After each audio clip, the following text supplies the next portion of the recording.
First question in the first row. Hi, Al. Valeria Rubino, V-Sport, Corriere.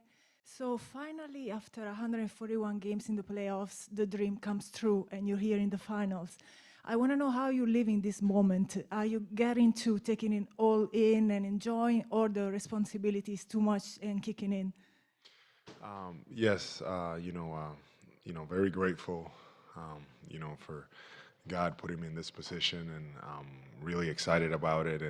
And there's a balance of being able to take the moment in, but also enjoy it, and then understand that there's a job at hand. So be very aware of where I'm at, what we're doing, but at the same time, focusing on the job. Third row on the left, Steve Ashburner. Steve Ashburn, NBA.com. There were points last night where it seemed like the Warriors shooters wanted no part of Robert Williams. They would see him nearby, and the ball would move.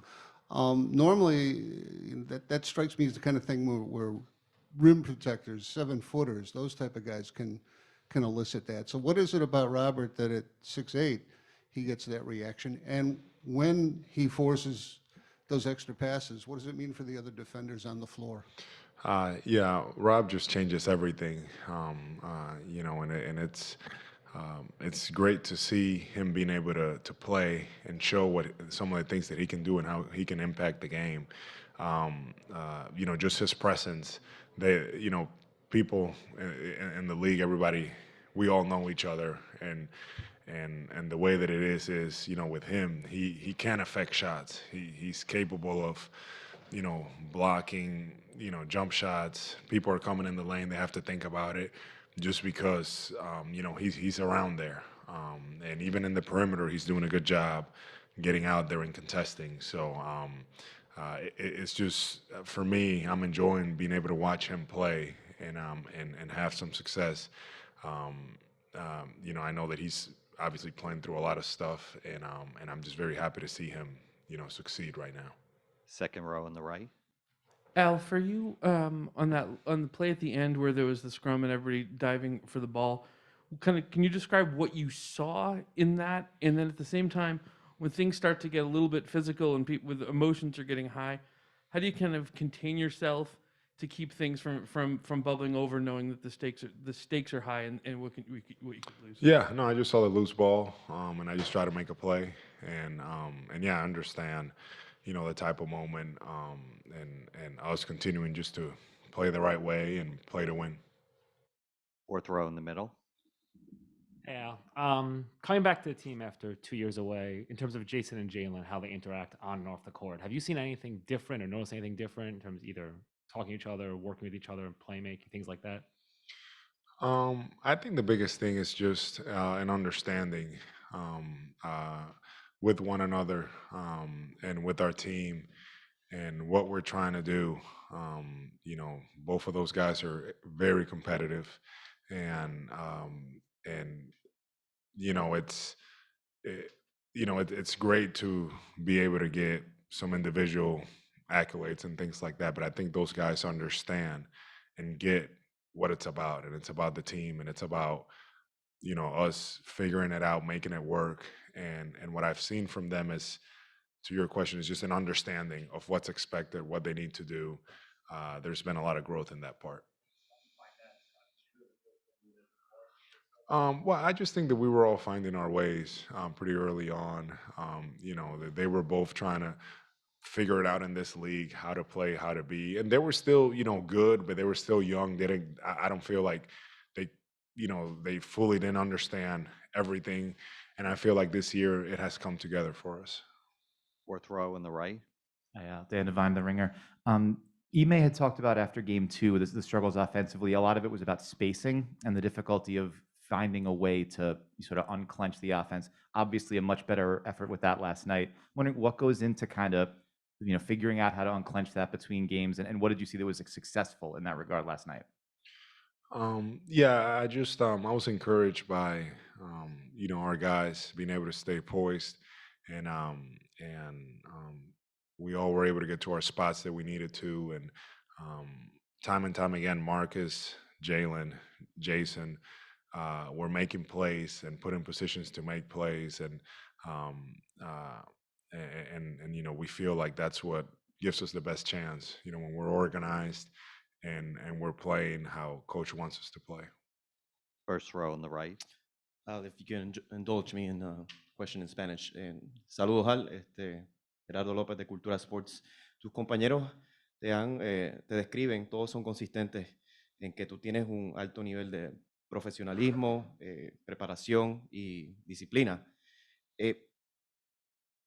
Esas características, eso alguien te lo enseñó, y para la juventud latina, ¿qué les aconsejarías para mantener esos hábitos, no solamente en el deporte, sino en el diario vivir? Sí, bueno, yo desde pequeño fui muy afortunado de tener bueno, empezando con mi mamá, que es una persona que siempre me inculcó la disciplina, y después de eso, afortunado que mi papá jugaba baloncesto profesional y en Dominicana, yo podía en los veranos estar con él alrededor del equipo y ver a los jugadores, ver esa disciplina, ver cómo practicaban y todas esas cosas. Y eso empezó a ser ejemplo para mí.